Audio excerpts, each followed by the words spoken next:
Ballyhoo Internet, this is the Orpig coming to you. Today I wanted to talk to you about the importance of setting small goals for yourself. Okay, so when I was losing weight, one of the things I wish I had done that I didn't do, but of course I didn't know, if this time was going to work, right? Because I had done many diets before. But this time when I did my diet, the one thing I wish is that I had taken more before pictures. And you see this all the time with people where they take these pictures with themselves with no clothes on, and of course they do one position and then they take it later on. And I feel like the important thing about this is that you're not going to notice those little subtle changes because you're looking at yourself every day. All right, the people who really notice a change is people you don't see every day on a day-to-day basis. Like my wife, for instance.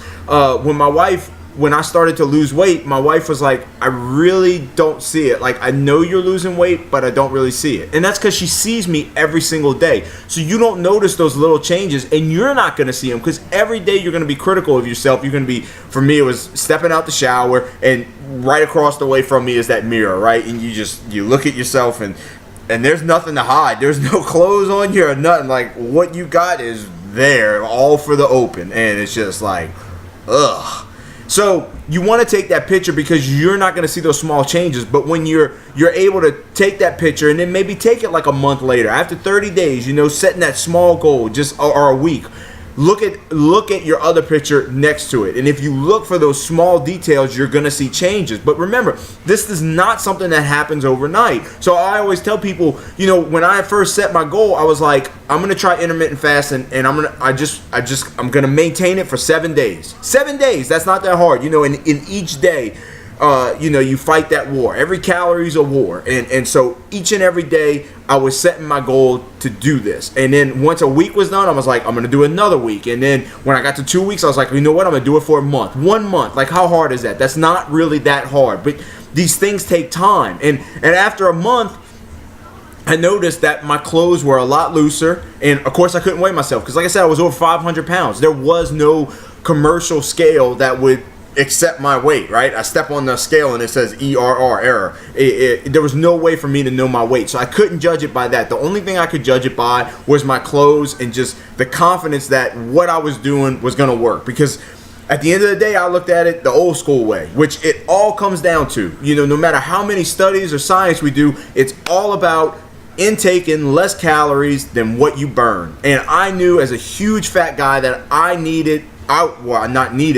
was burning a ton of calories. To maintain my weight, I had to eat a ton of calories, which is what I did. To gain weight, I had to eat more calories than what was needed. So that means, at 400 pounds, I was eating excess calories to put on weight at that stage. So I knew I just had to cut my calories down, all right?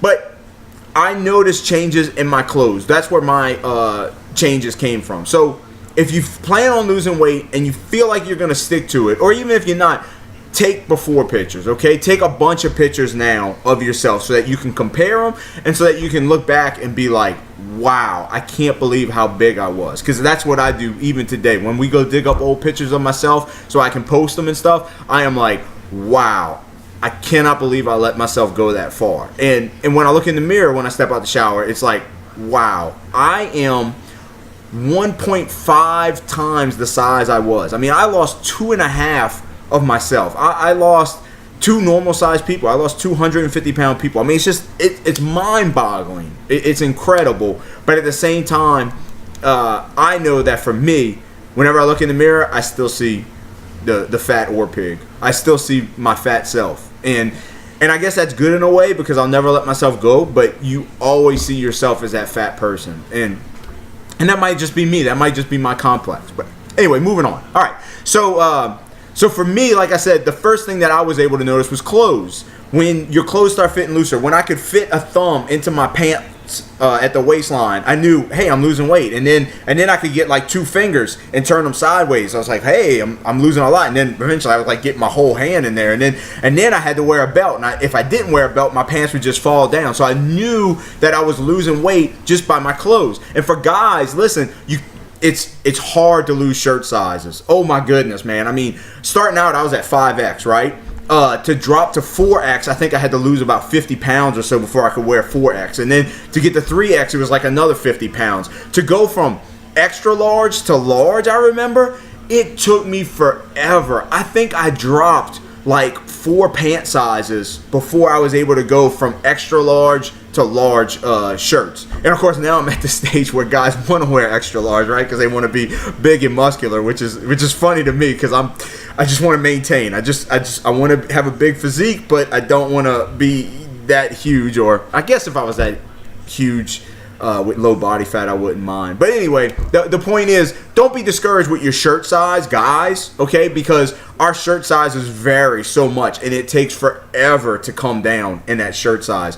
Women, y'all, your shirts are, like your dresses. They're actually numbered, I think. No, my wife has mediums and large. So women, it might be the same for you. You're it's going to take a while to move down that shirt size. Pants are a much better gauge. Another way to gauge is if you want to use a tape measure, okay? Because these changes that happen a lot of times, and muscle weighs more than fat, but I'm not a huge fan of that because it takes a lot to build up muscle that weighs a lot, all right? But you tone yourself down, you will lose pant sizes, and if you're not seeing it, a tape measure is a good way. So get a tape measure and measure yourself, and be fair, be hard on yourself, okay? Don't pull it tight or anything to try to say you lost an inch. Hold it real loose, hold it a little bit looser. You should be critical of yourself when you are judging yourself. If it's not an actual inch or a half inch that you lost, then it's not a half inch and you need to work that much harder. But you should be the most critical of yourself, more so than anybody else. If you do use a scale, because I believe in weighing yourself, all right?